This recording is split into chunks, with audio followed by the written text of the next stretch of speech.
दोस्तों नमस्कार, मैं विश्वनाथ ऑनलाइन चर्चा में आप सबों का स्वागत है। जी हाँ, हर शख्स वो जो तालिबान होता है इंसान के रूप में वो शैतान होता है। ये अपने अपने धर्मों के ठेकेदार होते हैं, धर्मांधता के रथ पे सवार होते हैं। खुद की आदतों से वो खुद ही परेशान होता है, इंसान के रूप में वो शैतान होता है। जी हाँ दोस्तों, आज मैं इस चर्चा कार्यक्रम में जिस विषय को लेके आया हूँ वह विषय है तालिबान। यह तालिबान क्या है, आइए आज हम समझते हैं कि तालिबान का असली मतलब क्या होता है। दोस्तों, तालिबान शब्द का अर्थ होता है तालीब अरबी शब्द है। तालीब का मतलब एक शरिया कानून, एक खुद से बनाया हुआ कानून। ये जहाँ की ये भाषा है अरबी भाषा है, और जो इस्लामिक प्रदेश है, इस्लाम धर्म के मानने वाले लोग हैं, उन्हीं इस्लामिक लोगों में से कुछ कट्टरपंथी लोग हैं। क्योंकि हर धर्मों में ये देखने को मिला है कि धर्म तो अच्छा है, धर्म इसलिए बनाया गया कि धर्म के आधार पे लोग अपने जीवन को आगे बढ़ाएंगे। लेकिन यही धर्म आज इंसानों के बीच कलंक बन गया है। क्योंकि इन्हीं धर्मों, वो चाहे ईसाई धर्म हो या इस्लाम धर्म हो या हिंदू धर्म हो, कोई भी धर्म में हो, जिस धर्म में कट्टरवादिता अगर आ जाए तो उस धर्म के लोग धर्मांधता के रथ पे सवार हो जाते हैं।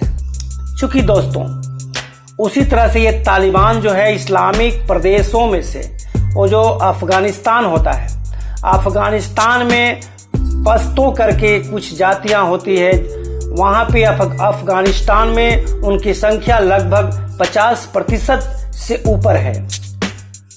वो जिस शरिया कानून को खुद से बनाए हैं, दुनिया के सर्वोत्तम धर्मों में अपने धर्म को मानते हैं। इस्लाम धर्म के ये कट्टर लोग हैं। ये कट्टर लोग ये चाहते हैं कि सारे लोग बस हम जो कानून बनाए हैं इसी कानून से चले। वो अपने कानून, अपने शरिया के अंतर्गत सबको बांधना चाहते हैं। पिछले कुछ वर्षों से तालिबान पहले भी अफगानिस्तान पे कब्जा किया था, लेकिन अमेरिका ने अपनी सेना भेजकर तालिबान को तहस नहस किया और अफगानिस्तान में एक लोकतांत्रिक राज्य की स्थापना किया। लेकिन बहुत दिन नहीं हुआ, नए राष्ट्रपति अमेरिका के जो बाइडेन के आने के बाद जो बाइडेन ने यह घोषणा की कि अफगानिस्तान से अब मेरी सेना वापस आएगी। वापस सेना चली गई और फिर से ये तालिबान अफगानिस्तान पे अपना कब्जा बना लिए। साथियों, ये तालिबान, चूंकि तालिबान जब अपना शासन चलाते हैं तो इनकी क्रूरता जो है विश्व में प्रसिद्ध है। ये ऐसे क्रूर होते हैं कि इनके शरिया के अंतर्गत जो कानून होता है वो सबको ये मनवाते हैं। वहां दाढ़ी जो छोटी रखता है उसको कहते हैं बड़ी दाढ़ी रखो। औरतों के ऊपर ये जुल्म करते हैं।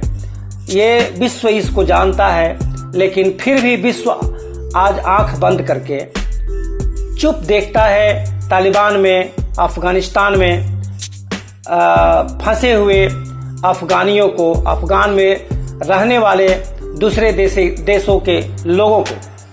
तो दोस्तों, कहानी बहुत लंबी हो जाएगी, कहानी को हम लंबा नहीं करेंगे। बस इतना समझ लीजिए कि ये जो अफगानिस्तान में जो अभी जो घटना घटी है कि तालिबान ने फिर से कब्जा जमा लिया है, तो यह एक रणनीति है दोस्तों, रणनीति की तरह। तालिबान का निर्माण कैसे हुआ, तालिबान को खर्चे कहां से आते हैं हथियार खरीदने के लिए, ये सब एक रणनीति है, कूटनीति है, राजनीति है। अमेरिका की CIA एक खुफिया एजेंसी है, पाकिस्तान की एजेंसी ISI, दोनों ने मिलकर तालिबान का निर्माण किया। तालिबान का निर्माण करने का मतलब था इस्लामिक प्रदेश अफगानिस्तान के अंतर्गत, चूंकि अफगानिस्तान में कच्चे पदार्थ, ये पेट्रोलियम का जो पदार्थ है वहाँ भरपूर मात्रा में मिलता है। उस तेल को अपने कब्जे में, तेल पर अपना कब्जा जमाने के लिए अमेरिका ने ये चाल चली और अमेरिका अपनी राजनीति चला और वहाँ पे अपना अधिकार जमाया। यहाँ बात और आगे बढ़ती है, चाइना की भी नज़र है, क्योंकि आज हर देश अपने वाहन को इलेक्ट्रॉनिक बनाना चाहते हैं, तो इलेक्ट्रॉनिक वाहन चलाने के लिए लिथियम की जरूरत पड़ती है। तो लिथियम आज जो है अफगानिस्तान में प्रचुर मात्रा में मिलती है।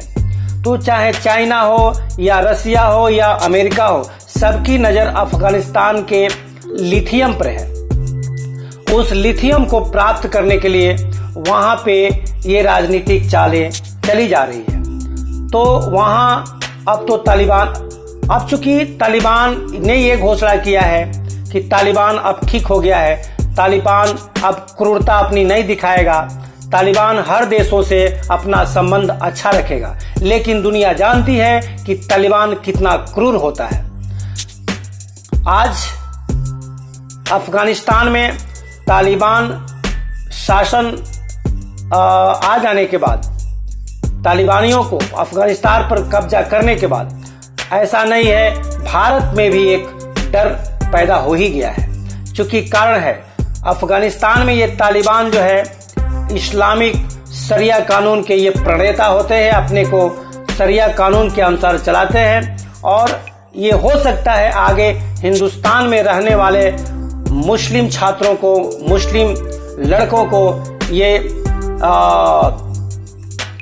शरिया कानून के अनुसार ये उनको उकसाएंगे और आतंकवाद को बढ़ावा देंगे। भारत को इतना ही डर नहीं है। भारत ने इसके पहले अफगानिस्तान में जब मोहम्मद गनी राष्ट्रपति हुआ करते थे, जहां पे अमेरिका की सेना थी वहां और तालिबानियों को नेस्तनाबूद कर दिए थे, सरकार वहां लोकतांत्रिक चल रही थी, तो भारत ने बहुत बड़ा एक अपना पूंजी निवेश किया। पूंजी निवेश के तहत भारत ने चाबहार एक ऐसी परियोजना है जो भारत से ईरान और अफगानिस्तान को जोड़ता है। तो ये जो योजना है, इस योजना में भारत का बहुत पैसा लग चुका है, जो योजना आज खटाई में पड़ सकती है। तो ये भी एक भारत की हार है वहां। चूंकि अमेरिका हमेशा ये दावा करता था कि तालिबानियों को हम जीत लिए हैं और अफगानिस्तान में एक लोकतांत्रिक शासन हम बनवा चुके हैं, लेकिन ऐसा नहीं है। आज जो तालिबान अफगानिस्तान में अपना आके कब्जा जमा लिया, इससे लगता है कि वहां चाइना भी हार चुका, वहां रसिया की भी कूटनीतिक हार हुई है, वहां अमेरिका की भी कूटनीतिक हार हुई है। तो दोस्तों, आज जो इस वीडियो में आप देख रहे हैं, इस वीडियो के तहत आप खुद ही देखिए कि तालिबान में कितनी दहशत है। दहशत का आलम यह है कि वहां से तालिबान के कब्जा हो जाने के बाद वहां के लोग अफगानिस्तान में रहना नहीं चाहते हैं। वह तुरंत किसी भी हालत में, जैसे भारत में नोटबंदी के समय लोग पैदल चल करके एक स्टेट से दूसरे स्टेट पैदल जाया करते थे, उससे भी बदतर स्थिति आज अफगानिस्तान में हो चुकी है कि वहां पे जो विमान है, वहां के लोगों को बाहर निकालने के लिए जो जा रही है, उसके पंखे में, उसके गियर में, उसके लैंडिंग वाले चक्के में लोग टंगा करके वो वहां से निकल जाना चाहते हैं, जिसके तहत कितने लोग हवा में जाकर के नीचे गिर के मर भी चुके हैं, आप देखेंगे इस वीडियो में। चूंकि दोस्तों, ये दहशत का आलम आप इसी से समझिए, जैसे एक समय आपको याद होगा, टाइटैनिक जहाज जब समुद्र में जाते वक्त लगभग 3000 यात्रियों को लेकर जा रही थी, वो टाइटैनिक जहाज चट्टान से टकराने के बाद वो दो टुकड़े हो गई और देखते ही देखते वो समुद्र में समा गई और उस पर जितने सवारी थे सब पानी में चले गए। ठीक वही हालत, उससे भी बदतर हालत आज अफगानिस्तान में है। क्योंकि वहां पे आज हम देख रहे हैं कि तालिबान के कब्जा होने के बाद वहां के लोग वहां रहना नहीं चाहते हैं। तो स्थिति यह आलम है दोस्तों। वो धर्म जो ऐसा होता है, धर्म की धर्मांधता ऐसे ही होती है। धर्म में धर्मांध नहीं होना चाहिए। धर्म सबके लिए है, सबको इस दुनिया में जीने का अधिकार है। किसी के जिंदगी पे अपना अधिकार नहीं जमाना चाहिए। इंसानों को जरा समझना चाहिए कि हर इंसानों की जान जो होती है बहुत प्यारी होती है। तो दोस्तों आज के इस वीडियो में बस इतना ही। नमस्कार।